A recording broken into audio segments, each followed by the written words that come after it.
suasana Indonesia tahun 64. Pada waktu itu PKI menyerang Islam, menyerang kaum muslimin, menyerang Pancasila, sekaligus akan mengambil alih Indonesia.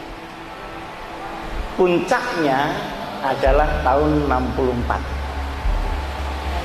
Tahun 60 mulai ada manifesto politik, diteruskan dengan resopim, diteruskan dengan carek, pakai malaikat turun dari langit jalannya revolusi kita.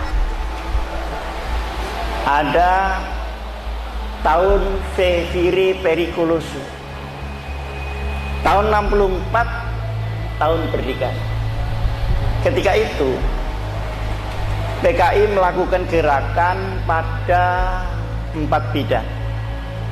Pertama bidang militer, kedua bidang politik, yang ketiga bidang ekonomi, dan yang keempat bidang kebudayaan.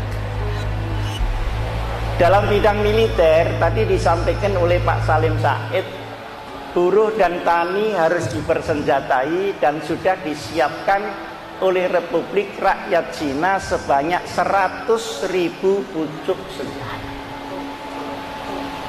Tinggal membawanya saja ke situ. Dan sudah disetujui. Tentara mulai dibunuh di Bandar Betsi. Kemudian gerakan-gerakan yang bersifat massa sudah mulai dilakukan. Misalnya mengganggu orang sholat. Lalu yang kedua, gerakan politik. Tahun 64 itu sudah siap, namanya Dewan Revolusi. Mulai tingkat pusat sampai kepada tingkat desa. Dan Dewan Revolusi inilah kalau G30 berhasil langsung mengambil pemerintahan dari pusat sampai ke desa. Teror-teror berupa pembuatan lubang-lubang untuk para kiai. Kalau di tempat saya, justru yang akan mengubur anak dan cucu-cucunya adalah mbahnya sendiri sebagai tokoh komunis. Lubang-lubang semua sudah disiapkan. Alhamdulillah diisi oleh mereka sendiri. Nah, kemudian di bidang budaya, itu tadi yang di bidang politik, termasuk pembunuhan jenderal-jenderal, ini semi militer dan semi politik. Kemudian di bidang kebudayaan, serangan-serangan kepada Islam sebagai agama itu luar biasa. Di dalam budaya ini yang di depan namanya Lekra, Lembaga Kesenian Rakyat. Itu pegawaiannya bikin ludruk, judulnya Matinya Gusti Allah.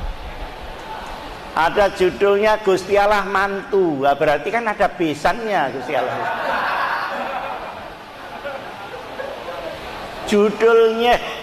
Judulnya Nabi Muhammad minta pensiun. Itu yang dikemukakan. Jadi hujatan-hujatan kepada agama itu luar biasa. Inilah yang melatar belakangi lahirnya Undang-Undang Nomor 1 Tahun 65. Undang-Undang Nomor 1 Tahun 65 itu isinya larangan menghujat agama. Karena sudah hampir bentrok ini di mana-mana. Dan pada waktu itu Menteri Agamanya Alam Shah. Jadi asbabun nuzul Undang-Undang Nomor 1 itu karena penodaan kepada agama luar biasa. Nah,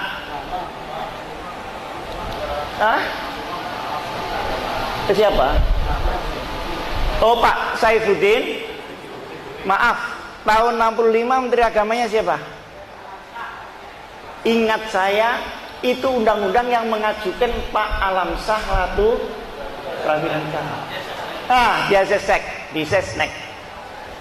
Ya betul, yang betul bukan bukan Menteri Agama, masih di Sesnek. Tapi dari beliaulah ide itu, karena beliau sebagai seorang Muslim dan tentara, jadi berani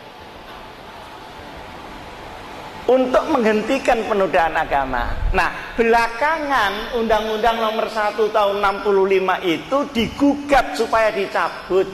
Sayangnya ada orang NU yang ikut menggugat di situ. Innalillahi wa inna ilaihi raji'un. Nah, saudara, kemudian dari segi pemutarbalikan opini, jadi misalnya BTI, Barisan Tani Indonesia, pekerjaannya ngapling-ngapling tanah milik orang lain. Itu kalau pidato di muka santri, BTI adalah Barisan Tani Islam. Jadi mereka itu sepertinya lidah tidak bertulang, karena yang lidahnya bertulang itu hanya bebek aja. Jadi enak aja dia berbalik ke kiri ke kanan itu. Kenapa? Karena tidak ada Tuhan. Tidak ada sesuatu yang harus dipertanggungjawabkan kepada Yang Maha Kuasa.